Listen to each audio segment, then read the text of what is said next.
What is going on? I'm Spencer Tillis. And I'm Angela Santoro. And this is the Delmarva Sports Insider. Coming up just a bit in today's episode. It was the blue and gold game today up at UD. So how did some of our stars from downstate fare today? And on Wednesday night, the best seniors in the Bayside North and South took the court. But who would take pride in being the best in the Bayside? We have those highlights coming up. And a special edition of Plays of the Week. We've been talking about it all week long. We're going to count down the top 10 plays of the winter sports season. Definitely some ones in there you are not going to want to miss. Okay, well, let's get started. The 30th annual Bayside Senior All-Star Game went down Wednesday night. The best seniors in the North taking on the South. And before the game got started, the first ever Butch Waller and Barbara McCool awards were handed out. Nelson Brown from Hawaii High was named the top boys athlete, while Demira Selby earned the honors for the girls. But once the ball went up, Colin Gaynor stole the show early, got that dunk right there, and then gets another big slam from his Parkside teammate, Dejor Diggs. But the North would hang around because of this guy right here. Colonel Richardson's David Dickerson was making it rain. He finished the night with a game high of 34 points.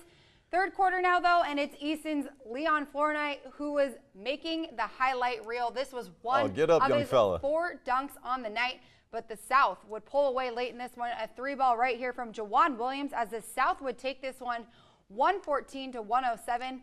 And is this really the end? I mean, this was such a good one to watch, and honestly, there's no better way to finish out the season than being able to see the best seniors on the court at the same time, going head-to-head. A big congratulations to Nelson Brown and to Demira Selby. Nelson proved that a football player can play basketball too. He's a leader on the court and helped Y-High go on an incredible run this season. And Demira Selby, I mean, over 2,000 career points, a great student and leader, deserving for both of them. And I'm definitely going to miss seeing all of these seniors out on the court next year. It's not going to be the same. Yeah, absolutely. I mean, what a senior class it was. And I got to say, the thing that really stood out to me in this one was we've been dogging on the North a lot all year long, and it felt deservingly so just because at the beginning of the year, they just did not stack up with the South. But I think they definitely shortened that gap towards the end of the year. There was a couple players that just really, really impressed me in that one. David Dickerson is the truth. I mean, this guy can ball. He blew me away in person. I got to see a lot of his numbers. But when you look at a stat sheet, sometimes it seems deceiving, and I took it for granted playing against the North. Leon Flournoy was a walking highlight reel in that thing. I mean, that guy had 4 high-rising dunks.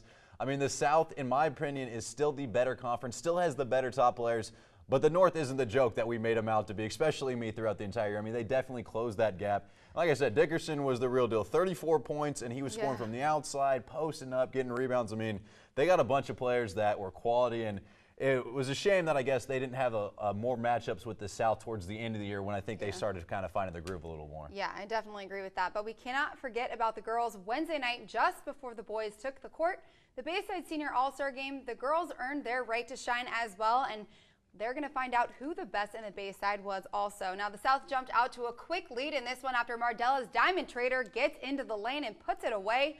And a few plays later, check out Parkside's Tydacia Polk. She shows off her range and knocks it down from behind the arc. But the North would do their best to hang in there. North Dorchester's Darnisha Hudson gets the ball down low and finds a way to get the finish. Then a few plays later, it would be Ray Emery this time. She gets the strong move down low, gets the bump, plus the bucket there for the and-one finish. But this was all South, and I'm going to say all South. We have Mardella's senior Demira Selby goes baseline and hits the floater. South would take this one, take it, and listen, 105 to 52. Wow. Well, it was a lot closer in the blue-gold game today up in Newark. I mean, the gold team did jump off to a quick start here when Sussex Central's Taylor Pritchett knocks down the free throw jumper plus the foul, first team All-State, and she deserved it. And then a few plays later, it was Lake Forest's Shineta Gordine right here. Baseline jumper is pure. 2 points right there, but the blue team was not going to go away in this thing. It's Caravel's Micaiah Morgan, that is. The step-back 3-ball is good from the top of the arc. That gave her team the lead, but gold team was trying to hang in this thing. It's Milford's Natalia Roman right here. The rebound, the putback, the bucket. Blue just too much to handle down the stretch. A close one, still a good ball game, though. 84 to 76 the final there. Yeah, they did keep it a little bit closer than we had expected. Than the 50-point game, yeah, I mean. Yeah, definitely a little bit more competitive in that one. But we're going to take it to the college level now as the UMES Hawks snapped their 41-year postseason drought Wednesday night when they traveled to play High Point in the first round of the College Insider Tournament. For earlier in this one, nice ball movement, or we have the roster getting going right there, but we had early ball movement.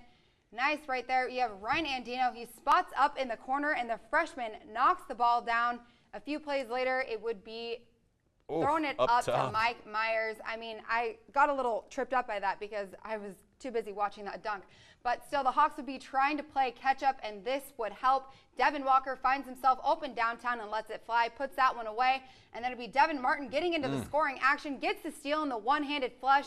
But it wouldn't be enough as the Hawks season would come to an end, a historic season at that, with a 70-64 loss. So yeah, still an incredible year for them. And DCU had a great year in their own right. They actually took on Radford Tuesday in the first round of the CIT. The big story there, though, was their three top guns were all sidelined. That's Kendall Gray, Amir May, and Kendall Williams, and it hurt. I mean, they gave up that dunk. They're still trying to work their way into this thing, and this guy was definitely making it happen for him. DeAndre Hayward got the layup. The next time down, he's going to find Scott Stills in the corner. The three ball is good right there. Just really not enough help for him in this one, though. Green this time, he's going to miss the layup right there, but that follow by Lucas Dyer, well, that's not missing. That is pretty much a guaranteed thing. Radford ends up taking it easy, 78-57, and like I said, it would have been fun to see what happens if they were at their full strength for the Hornets, and it's a shame that they weren't. Yeah, definitely. I mean, you can't blame them. But speaking of college tournaments, we are going to take a look at our 47 ABC Sports Bracket Challenge right here. As you can see, tied at number 1, we have Cara Hammer at 300 points. I mean, she's killing the game right now. Then I'm going to hold it down also for the girls. We've got 2 girls up at the top. I'm tied for 5th right now with 280 points. We've got Spencer Top over 10. here with 260, tied at 9th, and then Trey, poor Trey, at 21, 250. He's not even here to That's what I'm defend saying. himself. He took a vacation at the right time, because if he Yeah. was here today, he'd be hearing a lot about that terrible finish right there. But well, I'm sure once he gets back, we'll let him talk a little bit about it. We'll give him a little bit of a year. All right, well, coming up, we have the Washington boys basketball head coach Nick Purnell joining us to talk some hoops, so make sure to keep it right here. This is Michael Jean Charles. This is Bennett Basketball, and you're watching Delmarva Sports Insider.